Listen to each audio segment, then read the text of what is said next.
Hello, ഞാൻ ലിബില്ലി. അപ്പോൾ തമിഴകത്ത് അടുത്ത മുഖ്യമന്ത്രി ആവാൻ പോണ ഒരാളെ കുറിച്ചുള്ള ന്യൂസ് ഇന്നലെ ഞാൻ പറഞ്ഞിരുന്നില്ല.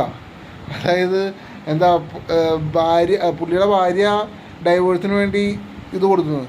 അപ്പോൾ അതിൻ്റെ കുറച്ച് കാര്യങ്ങളും കൂടി ഇന്നിപ്പോൾ അതേ കണ്ടു. ഇപ്പോൾ ഞാൻ കാണിച്ചു തരാം. നടൻ വിജയ്ക്ക് അവിഹിതം, ഭാര്യ സംഗീത വിവാഹ മോചനത്തിന് ഹർജി ഫയൽ ചെയ്തു.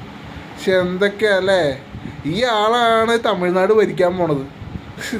അല്ലെങ്കിൽ സ്വന്തം ഭാര്യ തന്നെ അതിനെ എതിർക്കോ? അതായത് ഇപ്പം മുഖ്യമന്ത്രിയായ വലിയ ഗുണങ്ങളും കാര്യങ്ങളും ഉണ്ടെന്നല്ല മറ്റേ അടിമകളായ പാർട്ടിക്കാർ വിചാരിക്കുന്നത്. എന്തോ ഒരു ഘടകമുണ്ടല്ലോ, അവർ വിചാരിക്കുന്നത് ഈ പുള്ളി വന്നു കഴിഞ്ഞാൽ എങ്ങാണ്ട് മല മറിക്കുന്നൊക്കെ അല്ലേ. ഇപ്പോൾ ഈ പുള്ളിയുടെ സ്വഭാവം ഇത് തന്നെ, ഭാര്യ വിവാഹമോചനത്തിന്, അതെന്തിനാ, കുൽസിതത്തിന്. എന്തൊക്കെ കാണുന്നു.